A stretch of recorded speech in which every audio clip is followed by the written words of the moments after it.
Et oui, comme promis, donc aujourd'hui on se retrouve pour parler de deux premiers romans. Vous savez, j'adore parler des premiers romans. Je fais partie maintenant depuis 3 ans, je pense, du club de lecture de la présélection des premiers romans du Festival de Chambéry. Nous sommes déjà à la 32e sélection cette année, donc ça veut dire qu'au mois de janvier, ce sera la 32e année du Festival de premiers romans de Chambéry. Ouais, je bafoue, j'ai plus l'habitude de faire des vidéos, bon bah on fera avec, hein. Par contre, si vous entendez du bruit derrière, je suis désolée, ça fait encore des travaux, c'est vraiment agaçant, mais je ne peux rien y faire, quoi. Voilà. Bon, je vais donc tout de suite commencer par vous présenter donc ces romans. Et je vais faire que ça d'ailleurs. Ce sont pour moi franchement, c'est les deux premiers romans que je choisis donc pour la présélection et pour sélectionner les romans qui seront élus. Et franchement, j'ai vraiment eu deux beaux romans magnifiques. Un petit peu sombre. J'aimerais bien quelque chose d'un petit peu plus joyeux maintenant. Mais bon, soit. Franchement, j'ai passé un très beau moment avec les deux et je suis ravie. Donc, on va commencer avec L'été circulaire de Marion Brunet chez Albin Michel. Donc, Marion Brunet, elle n'est pas à son premier roman, mais elle est à son premier roman adulte. Elle a écrit plusieurs romans jeunesse aux éditions Sarbacane, dont Frangine, qui me semble que j'avais vu il y a déjà un moment et qui me faisait très envie, que j'avais un peu zappé. Du coup, ça me donne envie d'essayer de le lire parce que franchement, sa plume est magnifique et je me demande ce qu'elle donne en jeunesse. Franchement, je veux essayer de la découvrir en jeunesse. Donc je dis, ce roman, franchement, pour moi, il mérite de faire partie des romans qui sont sélectionnés pour le prix du festival du premier roman de Chambéry. Parce que, voilà, il est magnifique. Après, il y en a beaucoup à lire. Je vais peut-être tomber sur des plus beaux encore, je n'en sais rien. Mais pour moi, c'est presque un coup de cœur, quoi. Tellement il est magnifique. Parce que ce livre peut vraiment nous apprendre que la vie peut changer du jour au lendemain, qu'une famille peut éclater suite à un événement inattendu. Voilà, donc c'est vraiment... Bon, je vous raconte un peu l'histoire et je vous dis vraiment ce que j'en ai pensé. Donc ce roman se déroule dans le Luberon. On se retrouve avec deux sœurs de 15 et 16 ans, Jo et Céline. Ce roman se commence un été et se termine l'été suivant. Ça qui est chouette, on a vraiment l'impression au début d'avoir un été. Et puis l'été suivant, on retrouve, à la fin on retrouve des choses du début, mais il y a beaucoup de changements, quoi. Voilà, c'est pas... Mais on retrouve les choses du début. Et puis moi-même j'ai retrouvé, entre autres, une chanson que j'ai beaucoup aimé dans les années 90 et qui en ce moment on a entendu pas mal. Bah vous verrez, je vous en dis pas plus si vous voulez lire. Parce que franchement, allez, il y a plein de trucs dans ce roman. Donc voilà, donc très vite, on apprend que Céline, 16 ans, est enceinte. Donc imaginez-vous, à 16 ans enceinte, voilà, la réaction des parents. Le roman commence très fort car on se retrouve donc face au père alcoolique qui ne se gêne pas à taper sa fille en pleine figure. Quand il apprend qu'elle est enceinte, bien sûr, bon, d'un côté c'est peut-être un peu violent, mais d'un autre côté on peut un peu comprendre le père.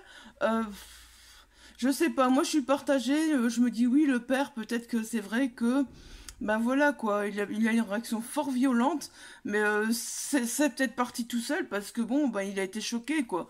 Puis bon, bah après il est alcoolique, donc voilà, ça aussi c'est, ben voilà quoi.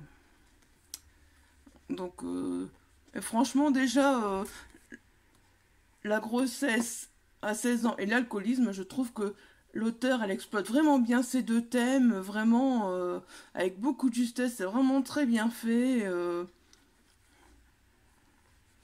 Voilà. Donc, d'un côté, je vous dis, donc on a envie de refoutre une claque au père, parce que franchement, taper sa fille comme ça se fait pas.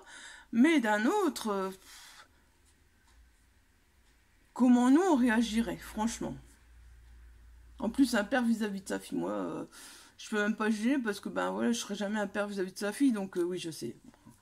Ça vous fera rire, mais je serai jamais un père vis-à-vis de sa fille. Mais quelque part, c'est vrai que le père il trime pour sa famille, il fait des petits boulots pas très légaux. La mère, la mère est mère au foyer, donc voilà. Voilà. Donc ensuite, elle évoque également le racisme aussi. C'est vraiment également très très bien évoqué. Parce que elle évoque le racisme en nous narrant une relation donc, entre Saïd, un voisin, et le père des filles. Et vous verrez, c'est vraiment très très très très bien. Alors les titres des chapitres sont vraiment vraiment très évocateurs et très très bien faits. Me donnent vraiment envie de continuer de nous dire tiens, voilà, Garce, pourquoi Garce Puis je vais vous trouver un autre chapitre par exemple. Édouard Bond, pourquoi Édouard Bond? Qui c'est Édouard Bond? Voilà. À la vie, à la mort, voilà. Donc vous voyez, c'est tout des titres de chapitres. Et tiens, on se dit tiens, pourquoi les chapitres sont assez courts, donc ça nous donne également envie de nous plonger dans la lecture. Ça rend vraiment la lecture très aisée. C'est un bouquin, j'ai vraiment passé un très très bon moment. Je me suis vraiment attachée aux filles. Et allez, j'ai vraiment pris plaisir à découvrir la famille, le voisin, leurs amis. Il y a aussi Joe qui rencontre une bande de potes parce qu'elle fait du théâtre et tout ça. Enfin, c'est vraiment, voilà, il y a toute une histoire à découvrir. Je peux pas trop vous en dire parce que, voilà, j'aurais l'impression de tout raconter le roman, mais si vous êtes intrigué, lisez-le. Et si vous l'avez lu, pourquoi pas me dire ce que vous en avez pensé, franchement. Voilà. Donc ça, c'était le premier. L'été circulaire de Marion Brunet, un roman à découvrir, un magnifique premier roman. Donc ensuite, on va passer à Une vie minuscule de Philippe Krajak. C'est dur à prononcer, hein. Aux éditions Flammarion. Voilà, donc c'est aussi un premier roman. Également pour le festival du premier roman de Chambéry, voilà. Franchement, j'ai également été scotchée par la plume. C'est également un roman qui mérite son prix. Franchement, j'ai vraiment adoré. Il est un peu plus long, j'ai mis un peu plus de temps à le finir parce que, je vous dis, j'ai beaucoup de mal à me concentrer, mais franchement, ça avait été avant. Je crois qu'en 2-3 jours, il était lu, quoi. Bon, là, j'ai mis quand même une bonne semaine parce que, voilà, il faut le temps que je le lise, donc... franchement, ce que je vais retenir de ce roman, c'est que tous les enfants n'ont pas la chance d'avoir le même bonheur. Et que tout le monde peut s'en sortir. Vous verrez quand vous aurez lu ce livre. Moi, je trouve qu'en même temps, ce livre est un beau message d'espoir. Parce que tout le monde peut s'en sortir dans la vie si l'on a la volonté. Allez, même en se faisant aider, quoi. C'est vraiment, ce livre-là est vraiment un très très beau message d'espoir, franchement. Bon, je vais passer à l'histoire, donc. En fait, la quatrième de couverture, vous voyez, elle est très petite. Elle n'en dit pas grand-chose. Et j'avoue que... elle m'attirait. Ça m'intrigue des petites quatrièmes de couverture comme ça parce que je la trouve assez poétique. Et finalement, on trouve un petit peu de la poésie comme ça dans le roman. Je vais la lire comme ça, vous verrez, mais après je vais vous raconter l'histoire. Tout autour, un parc et ses séquoias, si grands pour mes yeux d'enfant, que je me dis qu'avec ces sapins-là, le ciel n'est pas si loin. Je descends de l'ambulance. Tristesse et joie sont dans mes poches? Tout va bien, mais non, que dis-je, à l'abordage, à la conquête. Voilà, donc vous voyez, ça n'en dit pas grand-chose, et quand je vais vous expliquer un peu le roman, vous allez comprendre que, finalement, moi je me serais pas douté en tout cas que ce roman parlait de ce que je vais vous expliquer, voilà. Donc dès les premières pages, on retrouve Ferial, il a 4 ans en 1970, très vite on se rend compte, assez vite on se rend compte au fait que c'est l'auteur. Donc c'est une autobiographie, c'est Philippe Krajak qui raconte son histoire, voilà. Mais ça n'empêche pas que c'est magnifique quand même. Donc Ferial, c'est un orphelin. Au départ il est accueilli dans un orphelinat. À l'orphelinat ça se passe plus ou moins bien. Voilà. Directement, donc on est pris par l'histoire, par cette interrogation, on aimerait lui répondre, l'aider, Ferial, parce que voilà, en découvrant son monde, on se rend compte que si on pouvait le prendre chez nous, le protéger, ben on le ferait avec plaisir, parce que voilà, c'est tellement triste, je trouve, l'univers d'un orphelinat. Ah, donc ensuite, voilà. Donc son parcours est vraiment touchant, émouvant, parce que après l'orphelinat, donc il va passer de famille d'accueil en famille d'accueil. Enfin, il va en avoir quelques-unes, mais quand même elles seront très très différentes. Et à force de tourner les pages, on voudrait voir du bonheur pour ce garçon. Ben oui, parce qu'à force, bon, ben, il devient adolescent, puis adulte, mais on voudrait vraiment voir du bonheur parce que tout ce qu'on découvre, c'est vraiment. Il passe par des phases très très difficiles. Donc, entre autres, je sais pas si on peut vraiment appeler ça de la pédophilie, mais oui, je pense, à un moment, voilà, par rapport à la famille d'accueil, donc par rapport à son beau-père, enfin, voilà. Donc, il subit beaucoup d'attouchements et tout ça, donc voilà, c'est un peu déjà. C'est un peu un truc qui est assez difficile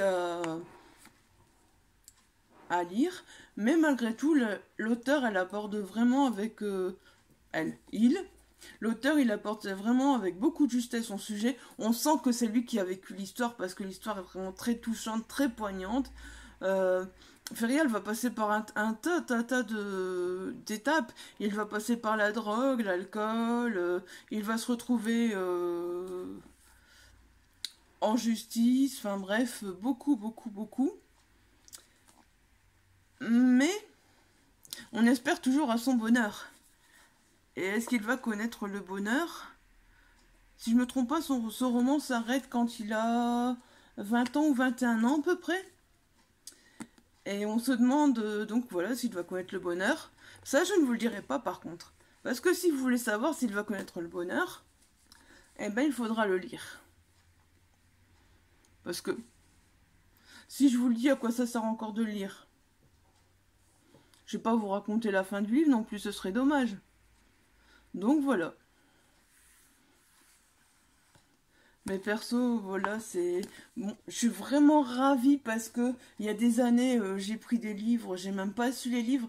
J'ai pris plusieurs livres comme ça, j'ai pas su les lire.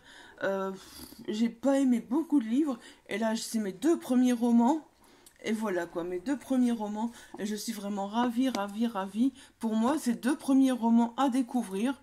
Donc n'hésitez pas si ce n'est pas encore fait. Franchement, si vous aimez tout ce qui est ce genre de roman, n'hésitez vraiment, vraiment pas.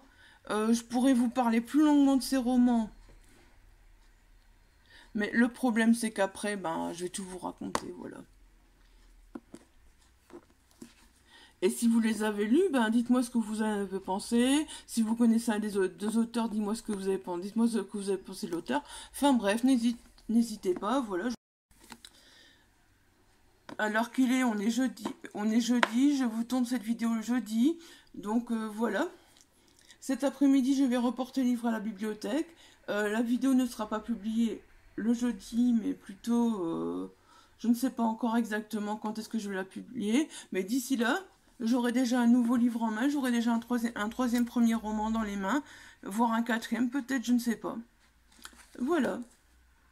Donc sur ces deux magnifiques romans, je vous souhaite une bonne journée. Je vous dis bye bye.